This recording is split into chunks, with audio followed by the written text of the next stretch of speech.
Hello everybody, welcome to another snapshot video. A bit later than usual, because I was already quite busy playing with those snapshot features.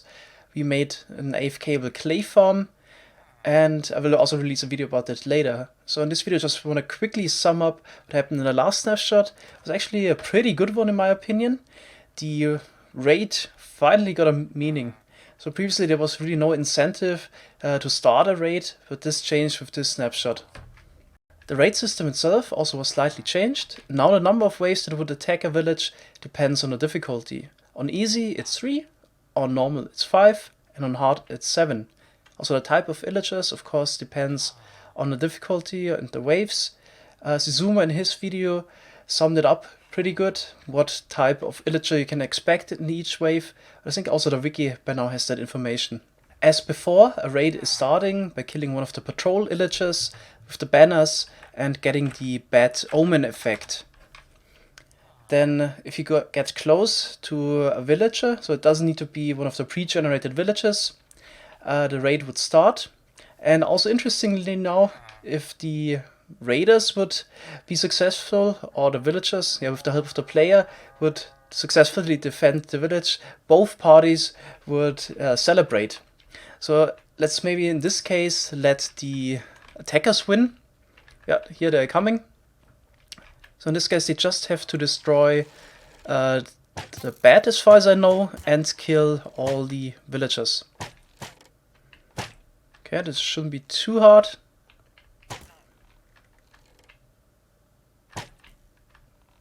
That villager has quite a lot of health. Should we maybe help out? No. There we go. And now as you can see, the villagers are celebrating. Well, mildly, they jump up and down. That's also really interesting. During the raid, the villagers would ring the bell. And what happens if you ring the bell is now that the villagers would go towards their home. Home is defined just by where the villagers sleep, so they're bad. Okay, this, by the way, the last wave that is incoming. So now the villagers successfully defended the village, and they're now celebrating by shooting fireworks. As soon as the boss bar is gone, a player, in case he helped defending the village, that means at least killed one of the mobs, gets the hero of the village effect. And that one is quite interesting. So I got the hero of the village effect now, and the villagers would give presents to me. And the type of presents that I'm getting depends on the profession.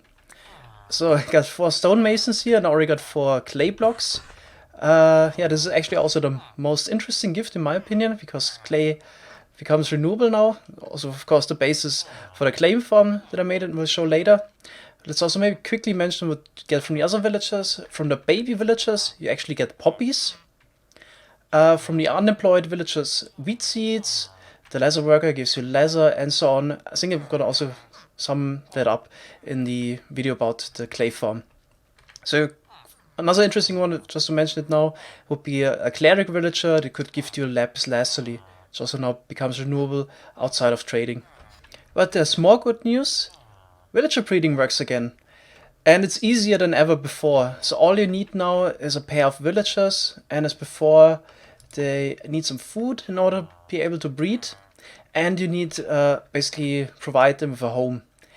You can't have a homeless villager baby, so you need beds. As you can see here, we get the hard particles, but it doesn't work. We only have 2 beds, so there is no space for a new baby villager. Any moment we will also see a different type of particles. The angry particles will show, as you can see here, if there's no bed available. So I'm gonna just add a 3rd one, and it shouldn't take long until we get a baby villager here. And there we go. Here's the baby villager. So it's really simple, since it's no longer dependent on a village. So you don't need to have a dummy villager detecting a village and whatnot. So all you need is really villagers, food, and beds. In this snapshot, there were no changes to iron farms. For example, the farm that I showcased yesterday, which was designed by Captain Wutex, still works. And then we also have some good news. So in last week's B snapshot, the possibility was added to place resting components on certain blocks like glass, leaves, a glowstone block, cauldron. You can even place repeaters on that, or even repeaters or redstone dust on top of chorus flowers. You can still do that, but the mobs spawning on top of those blocks got removed again. So all of those blocks were previously spawn proof, and they are dead again. Additionally, we have now the possibility to attach also, for example, buttons on the side of glass blocks, so they won't pop off. But yeah, we can't, for example, place redstone dust on top of leaves anymore, which kind of makes sense, to be honest. You can still place pressure plates on top of it. Don't even think that's that weird, so in my opinion this definitely makes sense. So in general, what you would expect, you can do. Maybe an interesting one, you can now also attach, for example, buttons on the side of pistons and create a really simple cyclic pulse generator. Generally, it works on every side now, so before you could only attach it at the underside, and now you can also attach it at the top and even at the back. What's interesting is in the back, the button doesn't pop off until the piston retracts. In my opinion, this was one of the best 1.14 snapshots. The situation with the transparent blocks got resolved probably in a way that everybody is happy with, and also now there's finally a reason to initiate the raids in order to either get the discounts on the trades, or you could also make a setup in order to get new renewable items now, like the clay. I already mentioned it, we made an AFK clay farm. We'll also release a video probably 2 hours after this one.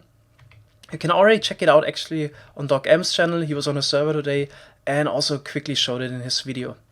Link in the description, of course. Thanks so much for watching. See you in the next video. Bye bye.